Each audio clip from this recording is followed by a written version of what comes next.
ইরানের পর এবার ইয়েমেন ইস্যুতেও সরব হল রাশিয়া। ইয়েমেন ইস্যুতে যুক্তরাষ্ট্র ও ইসরায়েলের বিরুদ্ধে রীতিমতো হুঙ্কার তুলল পুতিনের দেশটি। ইয়েমেনের চলমান সংঘাতের জন্য সরাসরি যুক্তরাষ্ট্র ও ইসরায়েলকে দায়ী করেছে রাশিয়া। প্রশ্ন হল, রাশিয়া কেন হঠাৎ করেই ইয়েমেন ইস্যুতে সরব হল? ইরানের মতো এবার ইয়েমেনেও কি কার্যকর ভূমিকা নিতে চলল রাশিয়া?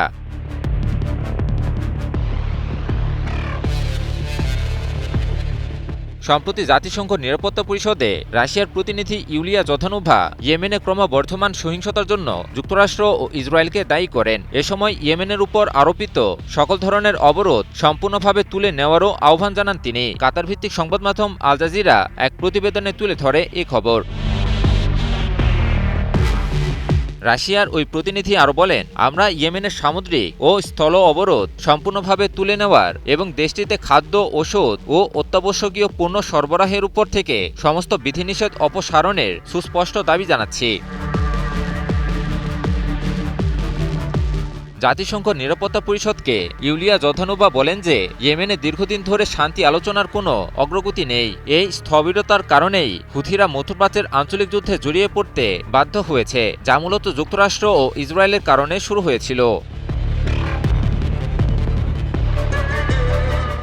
এই কূটনীতিক দ্রুত আলোচনা শুরু করার আহ্বান জানান তিনি। বলেছেন, হুথিসহ ইয়েমেনের সব বড় রাজনৈতিক দলের ন্যায্য অধিকার মেনে নিয়ে আলোচনার মাধ্যমেই কেবল এই সংকটের সমাধান করা সম্ভব, অন্যথায় সংঘাত কেবল আরও বৃদ্ধি পাবে। বিশ্লেষকরা বলছেন, বর্তমানে মধ্যপ্রাচ্যে রাশিয়ার সবচেয়ে বড় মিত্ররাষ্ট্র হল ইরান, আর ইরানের কৌশলগত প্রতিরোধ বাহিনীর অন্যতম মিত্র হল ইয়েমেনের সশস্ত্র বিদ্রোহী গোষ্ঠী হুথিরা। এবার ইয়েমেন ইস্যুতে রাশিয়ার বক্তব্যের ফলে আন্তর্জাতিক মঞ্চে হুথিদের পক্ষেও আওয়াজ শোনা গেল। এতে রাশিয়া, ইরান, হুথি মিলে মধ্যপ্রাচ্যের নতুন কৌশলগত জোট গড়ে ওঠার ইঙ্গিত পাওয়া গেল। বেশ কিছুদিন ধরেই উত্তপ্ত পরিস্থিতি বিরাজ করছে পুরো ইয়েমেন জুড়ে। ইরানে যেখানে যুদ্ধ পরিস্থিতি কিছুটা শান্ত, সেখানে নতুন করে উত্তপ্ত হয়ে উঠেছে ইয়েমেন। এর শুরুটা হয় মূলত সৌদি আরবের হাত ধরেই। ইয়েমেনের রাজধানী সানায় একটি বিমানবন্দরে হুথিদের বিমানকে লক্ষ্য করে সৌদি জোটের চালানো হামলার পর থেকেই ইয়েমেন জুড়ে চলতে থাকে নতুন সংঘাতময় পরিস্থিতি। ইয়েমেনে সেই ২০১৪ সাল থেকেই গৃহযুদ্ধ চলছে। হুথিরা কেবলমাত্র ইয়েমেন সরকারের বিরুদ্ধেই লড়াই করছে না, বরং সৌদি আরব এবং মার্কিন ইসরায়েলি শক্তির বিরুদ্ধেও লড়াই করছে। মাঝখানে জাতিসংঘের সমর্থনে ২০২২ সালে একটি যুদ্ধবিরতি চুক্তি স্বাক্ষরিত হলেও সাম্প্রতিক নানা ইস্যুতে সে যুদ্ধবিরতি চুক্তি পুরোপুরিভাবে ভেঙে পড়ার উপক্রম হয়।